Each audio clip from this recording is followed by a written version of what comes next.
أعوذ بالله من الشيطان الرجيم بسم الله الرحمن الرحيم। শুরু করছি মহান রাব্বুল আলামিনের নামে, যিনি বড়ই মেহেরবান এবং পরম দয়ালু।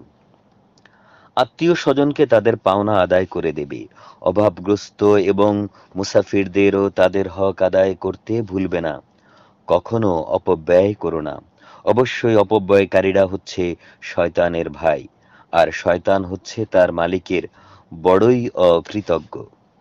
যদি তোমাকে কখনো এদের বিমুখ করতে হয় এই কারণে যে দেয়ার মতো সম্পদ তোমার কাছে নেই, তবে তুমি তোমার মালিকের কাছ থেকে অনুগ্রহ কামনা করো। যা পাওয়ার তুমি আশাও রাখো, তাহলে একান্ত নম্রভাবে তাদের সাথে কথা বলো। কখনো নিজের ব্যয়ের হাতকে নিজের গর্দানের সাথে বেঁধে রেখো না, যাতে কার্পণ্য প্রকাশ পায়।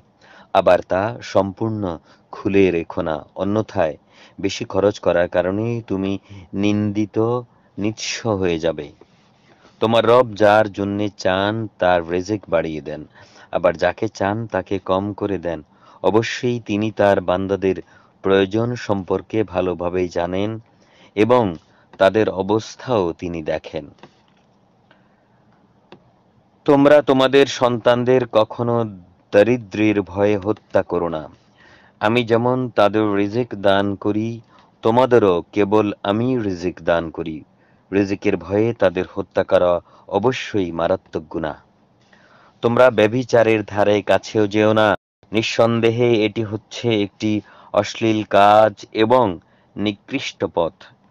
কোনো জীবনকে তোমরা হত্যা করো না যা আল্লাহ তাআলা হারাম করেছেন, তবে আইন ও বিধি সম্মতভাবে হত্যার বিচারে হত্যার কথা আলাদা। যেই ব্যক্তিকে অন্যায়ভাবে হত্যা করা হয়, আমি তার উত্তরাধিকারীকে এই অধিকার দিয়েছি যে সে রক্তের বিনিময় দাবি করতে পারে, তবে সে যেন হত্যার প্রতিশোধ নেয়ার ব্যাপারে বাড়াবাড়ি না করে। কেননা হত্যার মামলায় মজলুম ব্যক্তিকেই সাহায্য করা হবে। তোমরা এতিমদের মাল সম্পদের কাছেও যেও না, তবে এমন কোন পন্থা বাদে যা উত্তম, যতক্ষণ পর্যন্ত সে এতিম তার বয়স প্রাপ্তির পর্যায়ে উপনীত হয়, এবং তোমরা এদের দেয়া প্রতিশ্রুতি মেনে চলো। কেননা কিয়ামতের দিন প্রতিশ্রুতির ব্যাপারে জিজ্ঞাসাবাদ করা হবে। পরিমাণ করার সময় মাপ কিন্তু পুরোপুরি করবে, আর ওজন করার জিনিস হলে দাঁড়িপাল্লা সোজা করে ধরবে। লেনদেনের ব্যাপারে এটা হচ্ছে উত্তম পন্থা এবং পরিণামের দিক থেকে এটাই হচ্ছে উৎকৃষ্ট।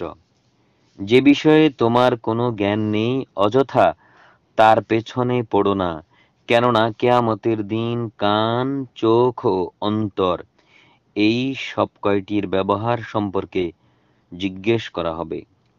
আল্লাহর জমিনে তোমরা দম্ভ ভরে চলো না। কেননা যতই অহংকার করো না কেন, তুমি কখনো এই জমিন বিদীর্ণ করে এর নিচে যেতে পারবে না। আর উচ্চতায় তুমি কখনো পর্বত সমানও হতে পারবে না। হে নবী, এগুলো সবই খারাপ কাজ। এর মন্দ দিকগুলো তোমার মালিকের কাছে একান্ত ঘৃণিত। তোমার রব ওহির মাধ্যমে তোমাকে যেই প্রজ্ঞা দান করেছেন, এই সব হচ্ছে তারই অন্তর্ভুক্ত। তুমি আল্লাহর সাথে অন্য কাউকে মাবুদ বানাবে না, অন্যথায় তুমি নিন্দিত ও বঞ্চিত হয়ে জাহান্নামে নিক্ষিপ্ত হবে। এটা কেমন কথা? তোমাদের রব কি তোমাদের জন্য পুত্র সন্তান নির্ধারিত করেছেন আর ফেরেশতাদের নিজের কন্যা হিসেবে গ্রহণ করে নিয়েছেন?